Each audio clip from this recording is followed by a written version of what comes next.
오늘도 행복하세요. 자유세상의 유현상 목사입니다. 오늘은 사도행전 12장 1절로 19절에 있는 말씀을 중심으로 해서 옥문을 여는 성도가 되자라고 하는 제목으로 잠시 은혜를 나누고자 합니다. 오늘 저 여러분들이 세상을 살아가는 데 있어서 가장 필요한 것은 능력 있는 사람이 되어지는 겁니다.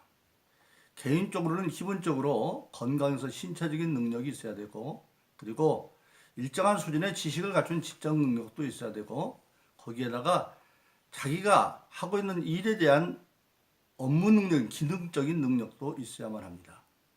근데 요즘에는 그런 능력이 다 더해서 인간관계에서 중요해지는 사회적인 능력, 즉 사람과의 관계에 승리하는 능력, 그래서 SQ, 소셜 퀄리티라고 하는 것이 이제 상당히 주목을 받고 있습니다.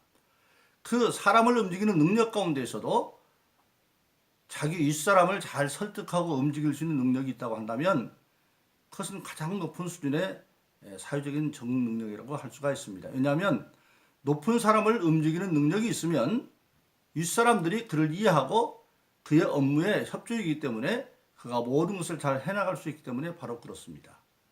우리가 신앙생활하는 것도 마찬가지입니다. 우리가 여러분들이 신앙생활할 때 가장 중요한 것은 그런 어떤 개인적인 능력이나 사회적인 능력도 필요하겠지만 신앙생활하는 데 있어서는 가장 중요한 것은 전능하신 하나님을 움직이는 능력이 있어야 됩니다. 전능하신 하나님이 나의 기도를 들으시고 나를 움직여준다고 한다면 전능하신 하나님을 움직이는 능력, 그것만큼 신앙인에게 큰 능력이 없습니다. 그런데 그 전능하신 하나님을 움직이게 하는 능력이 신앙생활 가운데 어떤 것이 있느냐? 바로 기도의 능력입니다. 하나님께 기도함으로 전능하신 하나님께서 그 기도 제목들을 이루어주는 것.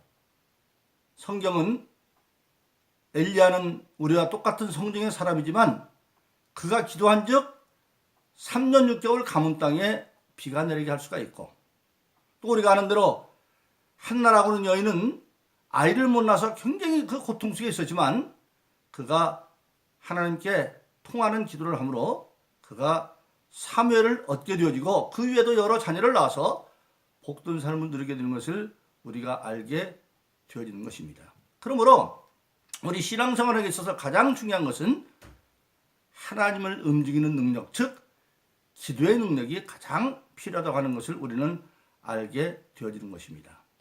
그럼 하나님 앞에 하는 기도는 구체적으로 어떤 능력을 나타내느냐 하는 겁니다. 첫째로 하나님께 하는 기도는 하나님의 진노를 돌이키게 합니다. 이스라엘 백성이 출애굽했습니다. 하나님과 약속을 해서 십계명을 받고 그 십계명대로 하기 위해서 이제 모세는 시내산에 하나님의 부름을 받고 십계명을 받으러 올라갑니다. 40일 동안 모세가 안 내려오니까 그 땅 아래서 사람들이 이제 아론을 추적해가지고 금송아지를 만들어서 40일 전에 우상 섬기지 말라고 그랬는데 우상을 만들고 그리고 뛰놀고 난리가 났습니다.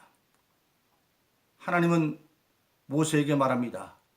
저들을 다 쓸어버리겠다. 그리고 다시 모세 네 자손을 통해서 민족을 다시 만들겠다, 그렇게 말씀합니다.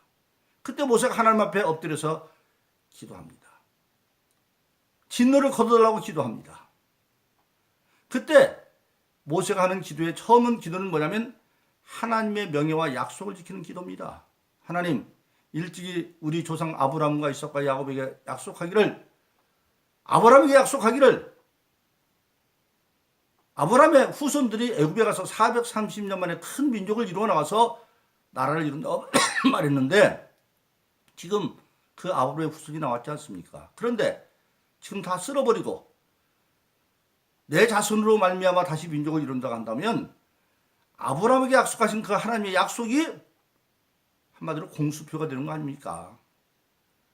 그러면 하나님의 명예도 손실되어지는 거고, 그래서 그 말씀을 앞에 놓고 기도하고 긍휼을 구하는 기도를 해서 마침내 하나님이 금송아지를 섬긴 출애굽한 이스라엘을 다 쓸어버렸던 그 계획을 진노를 거두고 단지 한 3,000명 정도 진멸하는 걸로 끝나는 것을 우리가 알게 되어집니다. 바로 그렇습니다. 우리의 기도는 하나님의 진노를 풀어지게 합니다. 또 두 번째로 왜 신앙인에게 기도가 해야 되느냐? 신앙인의 기도는 핍박자는 원수의 마음도 녹이는 은혜가 있습니다. 야곱이 하나님에 대한 믿음은 좋았지만 야비한 자기 그 믿음의 욕심을 취하기 위해서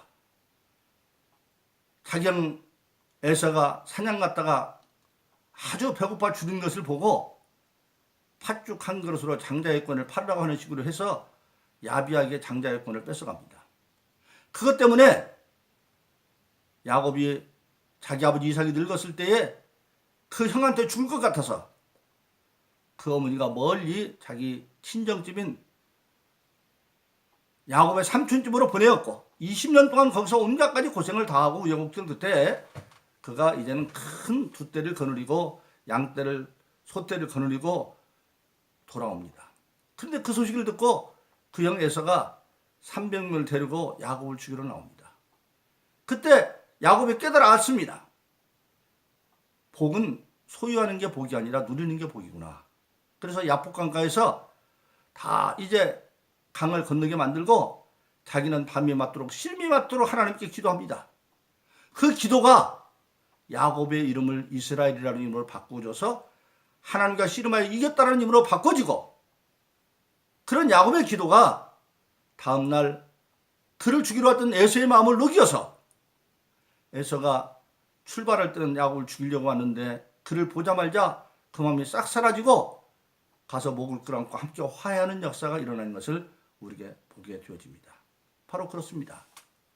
기도는 핍박자도 원수의 마음도 녹일 수 있는 능력을 가지고 있기 때문에 우리는 기도해서 하나님을 움직이게 하는 것을 우리가 알게 되어집니다.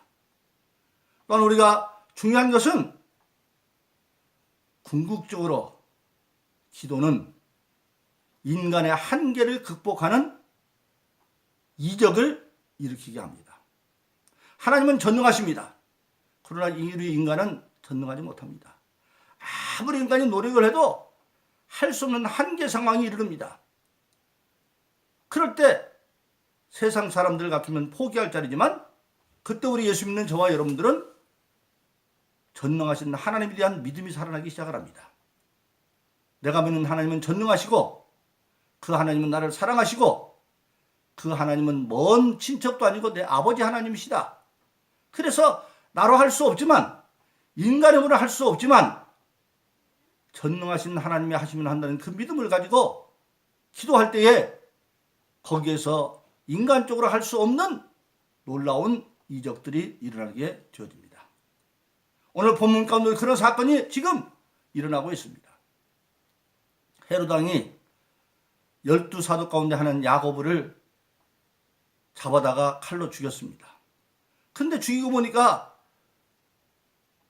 예수 믿는 사람들을 싫어하는 유대인들이 좋아하거든요.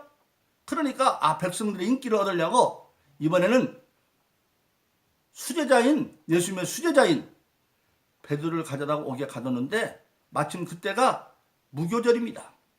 그러니까 무교절이나 지나고 난 뒤에 잡아 죽여야 되겠다. 그래서 베드로를 감옥에 가두고 군사 4명씩 4개조, 그러니까 4, 40, 16명의 군사로 지키고 있습니다. 그리고 감옥에 베드로는 손에 쇠고랑을 차고 그리고 옆에 두 군사가 지키고 있고 철창 밖에 옥문 밖에서도 군사가 지키고 있고 그렇게 해서 2명은 안에서 2명은 밖에서 그렇게 파수복에 만들어 놓고 지키고 있습니다. 드디어 무교절이 지나고 다음 날이면 이제 베드로는 끌려가서 죽어야 되는 날이 가까워졌습니다. 근데 그날 밤에 호련히 주의 사자가 나타나서 베드로의 옆구리를 툭 칩니다. 일어나라. 근데 보니까 툭 치는 순간에 손에 맸던 쇠고랑이 부러지고 베드로에게 그렇게 말합니다. 너 빨리 일어나서 신발을 신고 띠를 띠고 겉옷 입고 나 따라와. 그래서 베드로가 따라가는데 그때까지 베드로는 환상인 줄 알았습니다. 그런데 옥문을 다 벗어나서 드디어 옥에서 성 밖으로 나가는 첫째 문, 둘째 문을 지나고 나서 그 문이 있는데 쇠문이 싹 열려서 베드로가 나와서 그때서 그것이 환상이 아니라 현실인 걸 알고 이제 하나님이 나를 도우는 걸 다시 한번 깨달았다, 그렇게 얘기를 합니다. 그래 놓고 베드로가 어디를 가냐면 오순절 마가다락방 역사에 일어났던 요한의 집을 찾아가 봤더니 거기서 사람들이 모여서 열심히 기도하고 있는 겁니다. 교회 가면서 기도하고 있어요. 베드로가 문을 퉁퉁퉁 두드립니다. 두드리니까 그 소리를 듣고 로데라고 하는 계집종이 나와서 보고 깜짝 놀랍니다. 베드로네?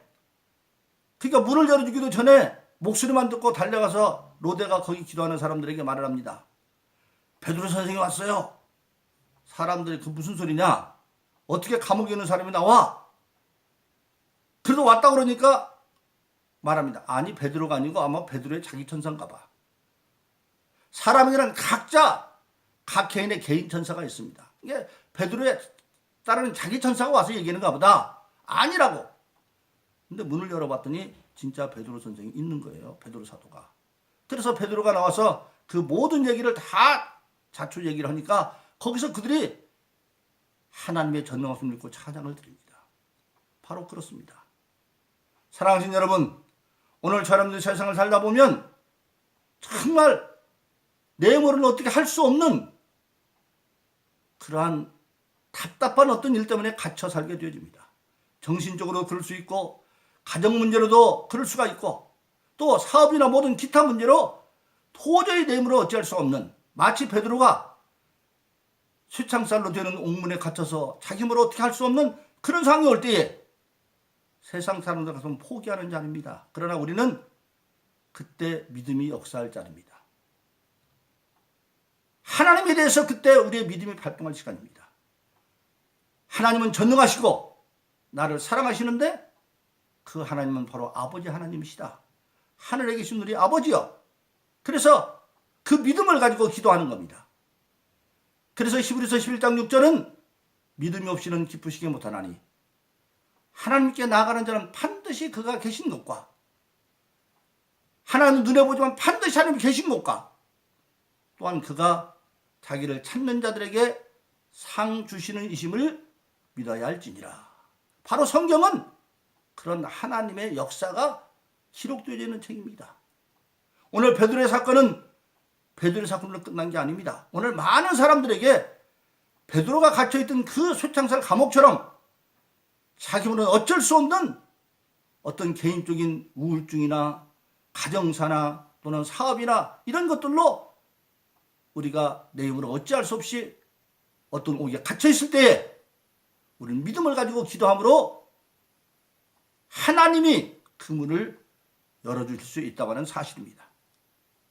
베드로가 어쩔 수 없자 천사를 보내어서 그 옥문을 열으신 하나님이 오늘 또 나의 하나님이시고 전능하신 하나님으로 성경은 우리에게 분명히 말하고 있습니다. 세상 끝날까지 너희와 함께 할 것인데 절대 너희를 고아처럼 버려주지 아니할 것이다. 그러므로 저와 여러분들은 어려운 일을 당했을 때, 답답하고 힘든 일을 당했을 때 포기하지 마시고 그때 하나님에 대한 믿음을 가지고 히브리서 11장 6절의 말씀처럼 하나님께 나가면 반드시 그가 계신 것과 그가 자기를 찾는 자를 상 주심을 미래할지니라 말씀을 이루기 위해서 믿음을 가지고 기도함으로 여러분들의 생활의 옥문을 열어서 자유함을 얻는 은혜 사람 되기를 예수 이름으로 축원합니다. 오늘도 행복하세요. 오 자유세상의 유현상 목사였습니다. 감사합니다.